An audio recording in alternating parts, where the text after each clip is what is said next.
하나님은 바벨론에 대한 심판에 관한 말씀을 계속하고 계십니다. 지난 시간에 살펴봤던 말씀은 바벨론에 대한 하나님의 심판에 대한 이유들이 설명이 되고 있는데, 바벨론의 심판으로 말미암아 하나님께서 이 바벨론을 어떻게 심판하시는지를 하나님은 말씀하셨습니다.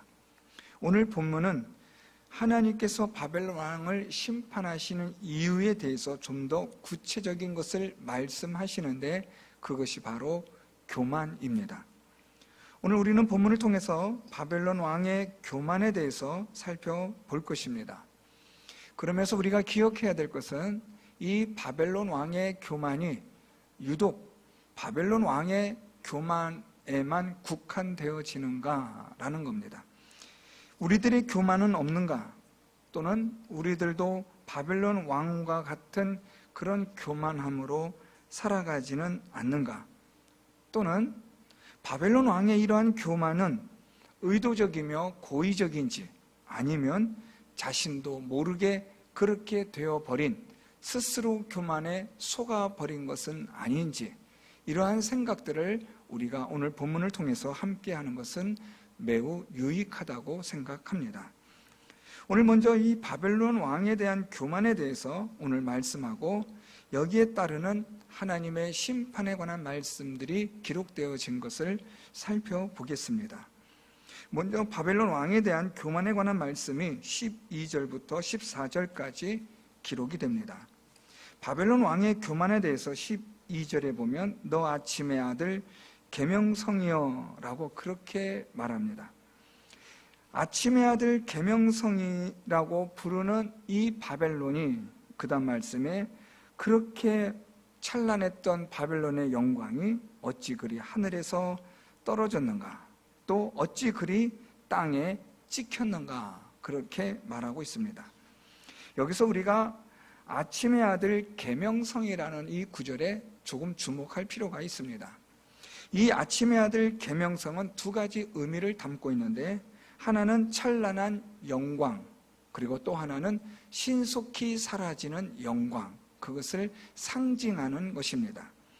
먼저 여기서 아침의 아들 계명성이라고 부르는 것에 대한 문자적 의미를 살펴볼 필요가 있는데요, 여기서 말씀하고 있는 아침의 아들 계명성이라고 말할 때 이 계명성은 여러분 잘 아시는 샛별을 뜻하는 표현입니다. 그런데 이 샛별은 우리가 잘 아는 것처럼 우리 지구를 중심으로 펼쳐지는 태양계에서 금성을 뜻하는 말입니다.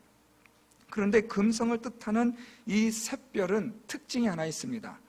이 샛별은, 이 금성은 해가 뜨기 전 새벽 동쪽 하늘에서 나타났다가 금방 사라지는 별입니다.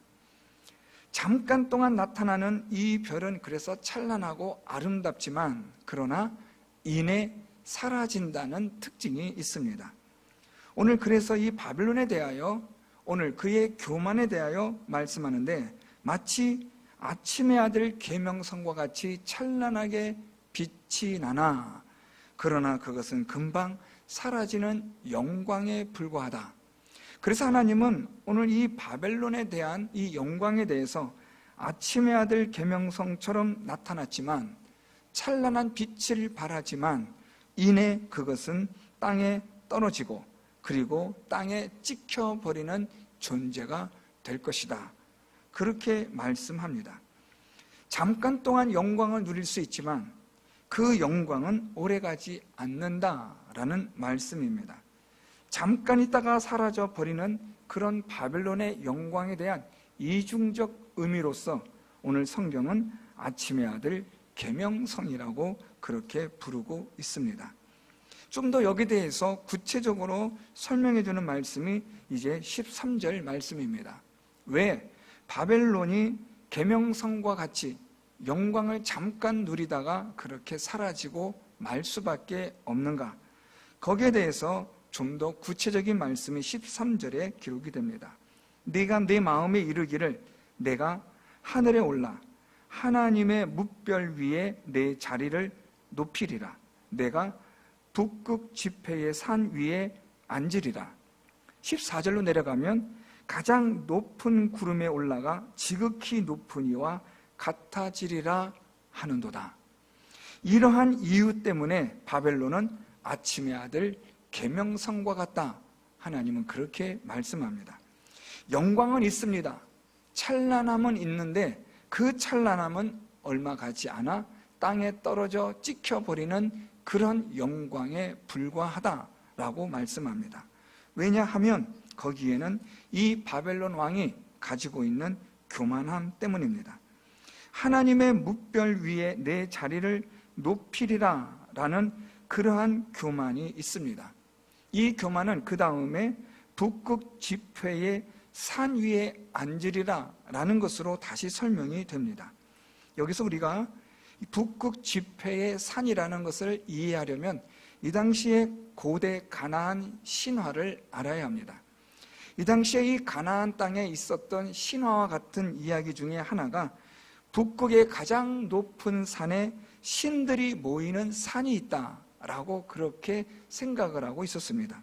그리고 그 신들이 모이는 그 산의 그 자리에 가장 높은 자리에 앉으신 분이 바로 하나님이시다. 이스라엘 백성들의 히브리적 관점에서는 그렇게 말하고 있습니다. 가나안의 신화에 따르면 가장 최고의 신이 그 자리에 앉는다라고 말하는데 히브리적 사고 문화에 따르면 그 자리는 하나님의 자리라고 말합니다.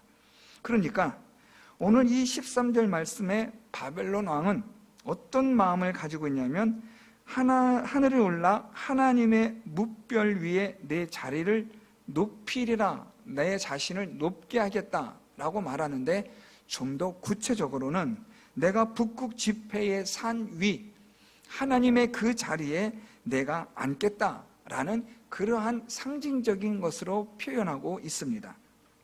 그런데 14절로 내려가면 좀 더 구체적으로 말합니다. 가장 높은 구름에 올라가 지극히 높은 이와 같아지리라 하는도다. 지금 이 바벨론 왕은 더 나아가 가장 높은 구름에 올라가서 지극히 높은 이와 같아지겠다라고 그는 생각합니다. 오늘 여기서 이 가장 높은 구름 하면은 이것은 히브리적 사고 표현인데요. 우리가 보통 바울이 그가 하나님의 계시를 환상 중에 보았을 때 경험했던 3층 천에서 세 번째 하늘에 속하는 곳을 의미하고 있습니다. 가장 높은 하늘. 그래서 보통 히브리적 사고에 따르면 우리의 이 지구를 둘러싸고 있는 천체가 첫 번째 하늘이고 우주 공간을 두 번째 하늘로 봅니다. 그리고 우주 공간을 넘어선 세 번째 하늘, 거기에 영광스러운 하나님의 보좌가 있다. 이것이 히브리적 사람들이 가지고 있는 사고였습니다. 따라서 오늘 이 14절에 가장 높은 구름이라고 말하는 것은 바로 하나님이 계신 3층 천, 최고의 높은 자리를 말하는데 거기에 올라가서 지극히 높은 이와 같아지리라 라고 말할 때 지극히 높은 이는 두말할 것도 없이 하나님을 말하는 겁니다. 그래서 결국에는 이 바벨론 왕은 하나님과 같이 되겠다라는 그러한 교만한 마음을 가졌던 것으로 말씀하고 있습니다. 그래서 하나님은 이 바벨론에 대해서 아침의 아들 계명성에 불과하다. 잠깐의 영광과 영화는 있지만 하나님이 주신 사명이 끝나고 나면 너는 그냥 땅에 떨어져 찍혀버리는 존재에 불과하다고 하나님은 그렇게 말씀하시는 겁니다. 이제 구체적으로 하나님께서 어떻게 이 바벨론 왕을 땅에 찍혀 떨어지게 하실 것인가에 대해서 15절부터 하나님이 말씀합니다. 이것은 곧 교만한 바벨론 왕에 대한 하나님의 심판에 관한 말씀이기도 합니다. 15절에 그러나 이제 네가 스올 곧 구덩이 맨 밑에 떨어짐을 당하리로다. 이것은 우리가 방금 앞에서 읽었던 말씀처럼 하늘에서 떨어짐, 땅에 찍힘과 같은 그런 의미로서 바벨론 왕이 최고의 높은 자리에 오르려고 하고 하나님과 같아지려고 했던 그 바벨론의 왕에 대한 교만에 대해서 하나님이 심판하는데 스올 곧 구덩이 맨 밑에 떨어진다 라고 말씀합니다. 우리나라 사람들이 잘 말하는 표현 중에 지옥 아랫목에 앉는다 라는 그런 의미로 이해하시면 됩니다. 가장 비참하고 가장 수치스러운, 가장 처참한 그 가장 낮은 곳에 처하게 될 것이라. 이것이 하나님의 심판의 말씀입니다. 높은 곳에 오르려고 했던 것만큼 반비례적으로 가장 낮은 곳에 떨어지게 하겠다. 가장 비참하게 만들어 버리겠다. 이것이 하나님의 첫 번째 심판에 관한 말씀입니다. 두 번째 하나님의 심판에 관한 말씀이 기록이 되는데요, 우리 19절 말씀으로 내려가면 오직 너는 자기 무덤에서 내쫓겼으니 가증한 나무까지 같고 칼에 찔려 돌구덩이에 떨어진 죽음들에 둘러싸였으니 밟힌 시체와 같도다 라고 그렇게 말씀합니다. 오늘 하나님은 이 바벨론 왕을 자기 무덤에서 내쫓긴 자가 되게 하실 것이라고 말씀합니다. 자기 무덤에 내쫓겼다라는 것은 바로 위에 있는 18절 말씀과 대조를 이룹니다. 18절에 열방의 모든 왕들은 모두 각각 자기 집에서 영광 중의 작업만은 이라고 말합니다. 대체적으로 그냥 무난한 왕들은 왕의 묘실에 그냥 그렇게 안치가 되고 장사 지낸 바 됩니다. 왕들이 이렇게 무덤에 들어갈 수 있는 그 자리에 보통 왕들은 그렇게 들어가는데, 그런데 바벨론 왕 너는 19절에 오직 너는 이라고 하나님은 강조해서 말씀합니다. 너는 자기 무덤에서 내쫓긴 자가 될 것이라. 너는 왕실의 무덤에 들어가지 못한다라고 말씀하는 겁니다. 그러면 어떻게 죽느냐? 그의 이 장례는 어떻게 되느냐? 가증한 나무같이. 여러분, 이 가증한 나무라는 말은 저주받은 나무라는 겁니다. 사람들은 간혹 가다가 저주받은 나무라고 말하는 나무들이 있습니다. 우리나라 같은 경우에 대표적인 것은 벼락 맞은 나무를 저주받은 나무라고 표현하기도 합니다. 역으로 어떤 사람들은 또 그것이 재수가 좋은 나무라고 말하기도 합니다. 좀 웃긴 이야기지만 어쨌든 여기서 이 가증한 나무가지라는 말은 저주받았다라는 말입니다. 바벨론 왕의 시신이 마치 저주받은 나무처럼 저주받게 받은 것처럼 그렇게 하나님이 심판하시겠다는 말입니다. 좀 더 구체적으로는 칼에 찔려 돌 구덩이에 떨어진 죽음들에 둘러싸였으니 밟힌 시체와 같다라고 말씀합니다. 자, 여러분, 이 말씀은 전쟁터를 표현하는 말씀입니다. 전쟁 중에 많은 군인들이 칼에 찔려 던져져 죽습니다. 돌 구덩이에 던져집니다. 그런 많은 죽음들이 그렇게 전쟁통에 죽는데, 그렇게 이름 없이 비참하게 죽는 그 죽음들 사이에 너는 거기에 떨어질 것이라. 그러니까 이 바벨론 왕의 죽음은 전쟁 중에 죽게 되는데, 너의 죽음은 비참할 만큼 처참하게 찢겨 죽는 것이 될 것이다. 이것이 하나님의 바벨론 왕에 대한 심판에 관한 말씀입니다. 우리가 사는 것도 중요하고, 또 우리가 어떻게 우리가 이 땅을 살아가느냐도 중요하지만 우리의 인생 마무리도 참 중요합니다. 특히 고대에는 이 하나님을 믿는 믿음에 대한 믿음이 많이 발달되지 않다 보니까 죽은 자에 대한 장례에 대해서 사람들은 아주 예민합니다. 그래서 고대 왕들은 이 고대 왕들의 그 죽음에 대한 장례식을 얼마나 화려하게 하는지 모릅니다. 그만큼 죽은 자에 대한 이 장례가 화려할수록 그가 다음 세상에서 화려하게 부활할 것이라는 그런 생각을, 신화적인 생각을 가지고 있었던 겁니다. 그런데 마치 왕이 이렇게 죽는다라는 것은 가장 저주받은 자의 그러한 모델입니다. 하나님은 바벨론 왕을 가장 저주받은 자의 표상으로 만들어버리겠다고 말씀한 겁니다. 저주받은 나무까지 같이 칼에 찔려 이름도 없이 아무렇게나 던져져 버린 시체들 사이에 너도 그렇게 던져질 것이고 발에 밟혀진 죽음처럼 될 것이다. 얼마나 비참합니까? 왕이 이렇게 비참한 종말을 맞게 할 것이라. 왜요? 그가 하나님 앞에서 교만하였기 때문이라고 말씀하는 겁니다. 더 내려가서 20절에 보면 이제 이 하나님의 심판은 극에 달합니다. 내가 내 땅을 망하게 하였고 내 백성을 죽였으므로 그들과 함께 안장되지 못하나니, 이제 이것은 우리가 이미 19절 말씀 통해서 살펴봤습니다. 악을 행하는 자들의 후손은 바벨론 왕에 대한 후손을 말하는 겁니다. 영원히 이름이 불려지지 아니하리로다. 참, 여러분, 여기서 정말 마지막 하나님의 심판은 압권입니다. 더 이상 너의 이름이 불려지지 않는다는 거예요. 누구도 너의 이름을 부르지 않는다는 거예요. 무슨 말입니까? 기억 속에서 사라져버린 겁니다. 분명히 존재했는데, 분명히 있었는데 존재하지 않는 것처럼, 유명무실한 존재처럼 만들어버리겠다는 것이 하나님의 심판의 메시지입니다. 이러한 하나님의 심판에 대해서 우리가 다 읽진 않았는데요, 23절에 아주 흥미로운 말씀으로 하나님이 말씀합니다.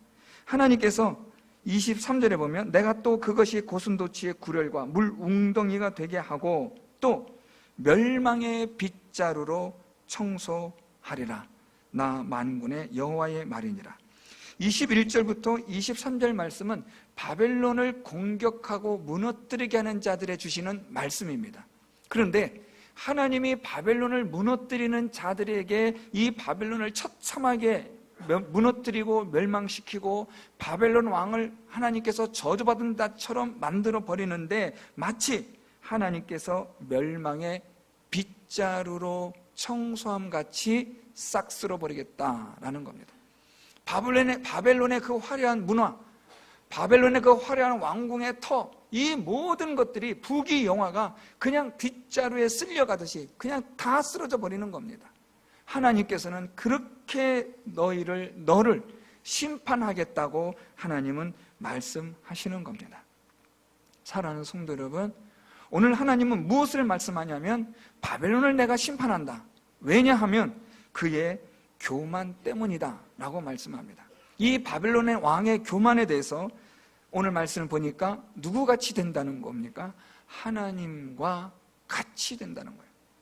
하나님과 같이 되려는 그 교만함에 대하여 하나님은 철저히 심판하시는 겁니다. 여러분, 이것은 누가 유혹하는, 누가 우리를 그렇게 넘어뜨리는 방법입니까? 사탄이, 마귀가 우리를 무너뜨리는 아주 기가 막힌 유혹의 말이 누구처럼 되는 거예요? 하나님과 같이 되는 거예요.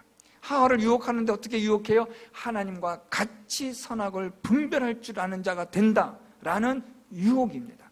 여러분, 우리에게는 이런 유혹이 늘 있어요. 바벨탑을 쌓은 이유가 무엇입니까? 누구만큼 높아지려고요? 하나님과 같이 높아지려는. 그러니까 여러분, 이 사람의 이 도발은, 하나님과 같이 되려는 이 도발은 이 아담이 타락한 이후로 지금까지 계속 되어져 오고 있었던 겁니다. 새로울 것도 없는 겁니다. 하나님은 이런 교만에 대해서 오늘 바벨론 왕을 예시를 들어 내가 이렇게 심판할 것이니 조심해라. 오늘 하나님은 그렇게 경고하시는 겁니다. 사랑하는 성도 여러분, 우리는 바벨론 왕과 같은 이런 교만이 우리에게는 없는가? 나에게는 없는가? 이런 교만은 어떤 것인가? 제가 오늘 말씀을 드리기 전에 여러분들에게 먼저 시작하면서 드렸던 말씀입니다.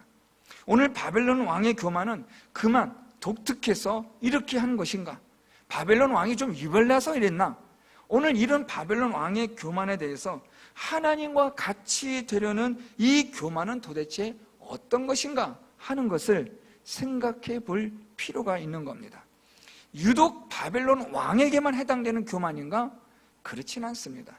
우리 모두에게 이런 교만함은 언제든지 도사리고 있다가 튀어나올 수 있다는 것을 유념하셔야 합니다. 하나님과 같이 되려는 교만은 오늘 이 바벨론의 왕의 말처럼 우리는 그렇게 말하진 않습니다. 내가 하나님처럼 돼야지. 감히 그런 생각을 우리는 꿈을 꾸지도 않고 생각도 하진 않습니다. 어떻게 그런 말 할 수 있어? 하고 우리는 그렇게 생각하지만, 그런데 사실 우리의 삶을 들여다보면 하나님과 같이 되는 그 이상의 삶을 살아가는 우리의 교만을 얼마든지 볼 수 있습니다.